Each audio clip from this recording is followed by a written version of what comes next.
Hi, I'm Jay with Family Handyman. You know, we're in the middle of remodeling our kitchen set, and with the new Venetian plaster on this wall, it's time for these cabinets to get a facelift. And that's my job. I'm going to show you how to reface your own kitchen cabinets and save a ton of money doing a kitchen remodel.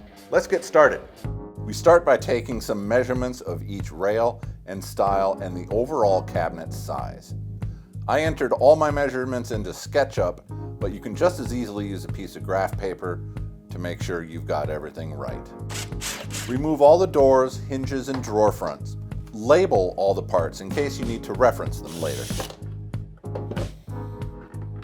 Now it's time to sand the face frame. Intuition might say you want to use rough sandpaper, but not in this case. The goal here is to make this surface as smooth as possible for the PSA veneer. Now it's time to cut the strips that I'm going to use to reface the cabinetry. And to do so, I'm going to use this really neat tool. It's a strip cutting tool for laminate and wood veneer. An adjustable fence makes the strips as wide or as narrow as I need them to be. And two cutting blades, easy to adjust, makes this job super quick. Using a special veneer cutting tool, I cut all the veneer strips to width. Cutting them about an 1/8 inch oversize made sure I didn't run out, and it's easy to trim later. For the door openings, I didn't want the old face frame showing through, so I chose to veneer the inside edges of the rails and stiles.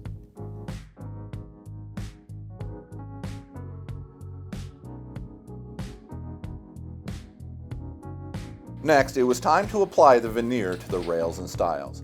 I did so in a way to emulate actual face frame construction. I started on the leftmost and rightmost stile and then finished with all the inner rails.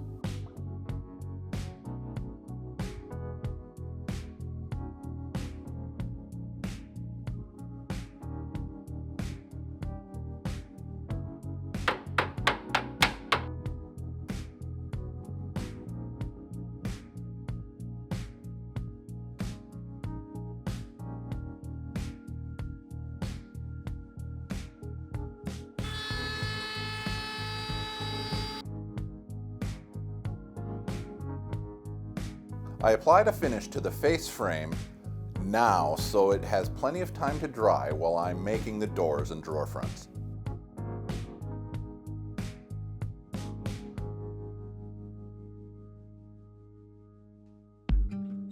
I cut all my new doors and drawer fronts out of solid MDF. So now I've got all my parts cut and it's time to veneer the faces. I'm using this white oak peel and stick veneer. This is a pressure sensitive adhesive. It makes this job very easy. It's time to veneer the faces. There's a lot of shops out there that will do this sort of work for you, but I find it very enjoyable to do it myself. In this case, I wanted a continuous horizontal grain pattern, so I'm going to veneer all these pieces face down. I learned the hard way I've got to reverse the order of the doors and drawer faces in order to keep the veneer continuous.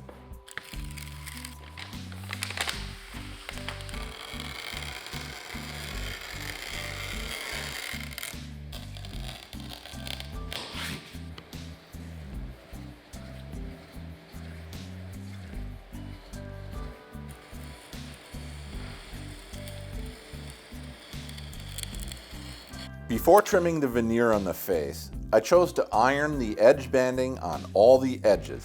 I started at the bottom, did the sides, and then the top. This way the seams are always hidden as we look at them. Once everything is trimmed flush, break all the edges with a little bit of sandpaper.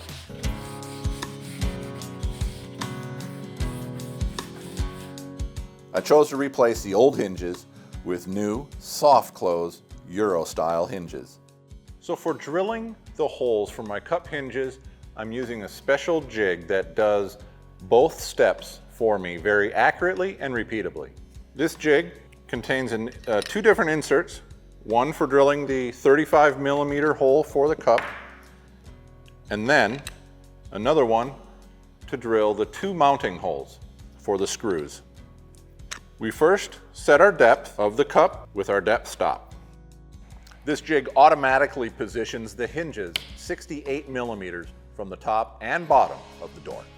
I drilled the 35 millimeter holes for the cup hinges, equal distance from the top and bottom of all the doors.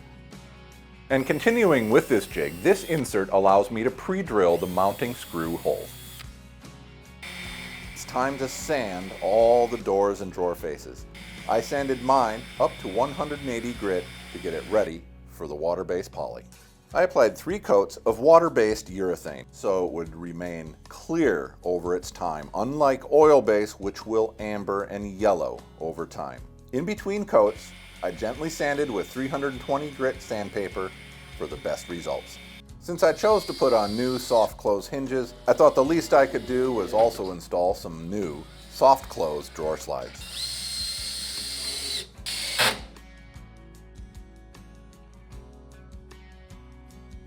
I installed all the doors first, so all my drawers would then line up to them. I made a 1/4 inch spacer to help keep all my reveals equal. Once the door is in place and adjusted, line the drawer fronts with the top and bottom of the door. Using a little double-sided tape to help position the drawer faces, I then used 1 1/8 inch drawer mounting screws to attach them. I also made some jigs to make sure all my positioning for all the drawer pulls and door pulls are exactly the same.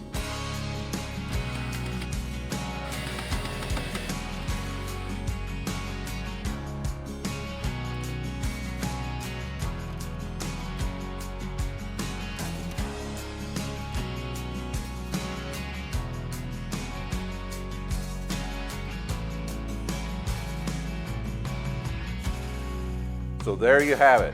I think this project turned out great.